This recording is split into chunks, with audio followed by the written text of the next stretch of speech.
Okay, Warhammer TV. Is it worth $6? I don't know. It is for me, and by and large, that's really going to be what it depends on. Is it worth it for you?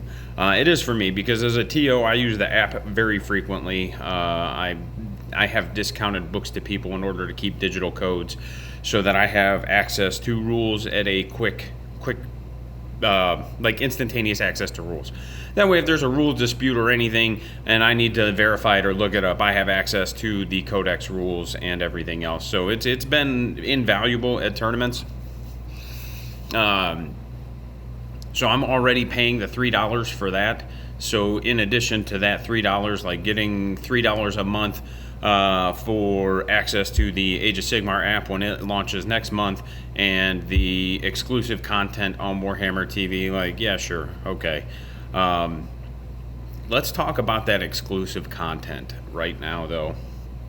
I'm not gonna lie, I was a little let down by it. Not because it was bad content, just because of the low volume of content. It felt really weird. There were 3 episodes of Hammer and Bolter, 1 episode of a Blood Angels show. They were all 20-minute episodes. And then there was like some exclusive paint content and a couple other things. And it just felt weird. It felt a little underwhelming. Again, I liked Hammer and Bolter. It was interesting. I don't know that that's what I would use as my flagship or the face. Like, you know, when they're trying to convince people to subscribe to this service, I don't know that Hammer and Bolter is the free episode I would have put up to showcase the animation and storytelling. It's a fine show. It's an anthology series, but by and large, I'm not a marketing guy, so maybe I don't know what I'm talking about, and that's fair, you know. But I just, in my head, it would have made more sense to have like an Astartes level animation storyline. Even the Blood Angel show, like, it was boring. It was basically 20 minutes of build up with no climax. You know, it's like I spent 20 minutes getting edged just to have nothing happen at the end. You know, so it's like, it was real weird. But the animation on it was really cool. It was beautiful. A lot of black and white with some splashes of color here and there, and I enjoyed the visual aesthetic.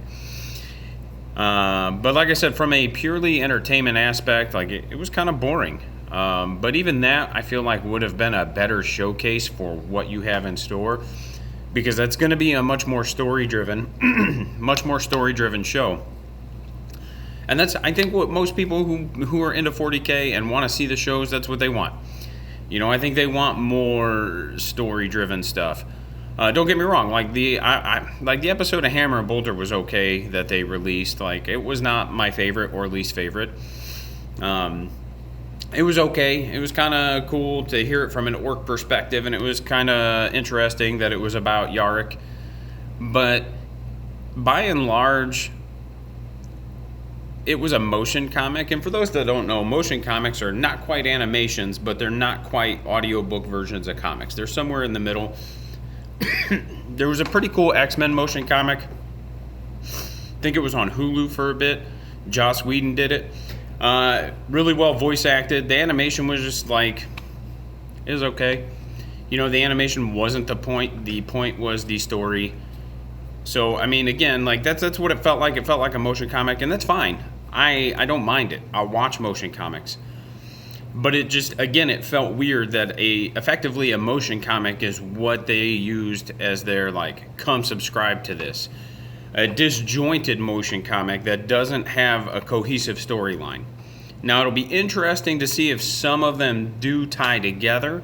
Like, I watched the one for the with the assassin and the Inquisitor, and that one was actually, I liked it a lot more than I liked the orc one. I felt like it was a better tone. I felt like it was a better story. It was more interesting.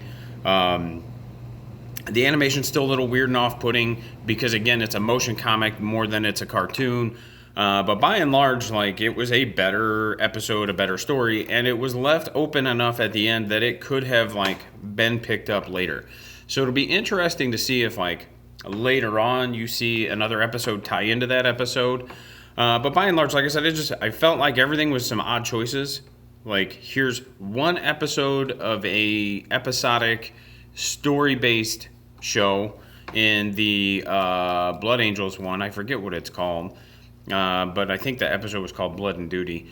And then there's 3 episodes of an anthology series that don't tie together. And it just felt like some weird choices. Like I said, by and large, I'm mixed on it. I'm going to wait another week or two and kind of see what gets put out. Ultimately, if next week, because they said they're going to release new content on Wednesdays. And if that's the case, and if they're only releasing new content on Wednesdays, and next Wednesday looks much like launch, it's not worth it. This isn't 1996. I shouldn't have to wait a week for an episode of a show that I want to see. Like, I don't even like Blood Angels, but that was way more interesting than Hammer and Bolter was to me. So if I am only getting 1 episode of that every week, but I'm getting 3 episodes of Hammer and Bolter every week, and that's kind of how this pattern emerges, cool. I'll still have the subscription. I'll catch up to it. But by and large, there's nothing here that makes me go, oh, I can't wait till next week.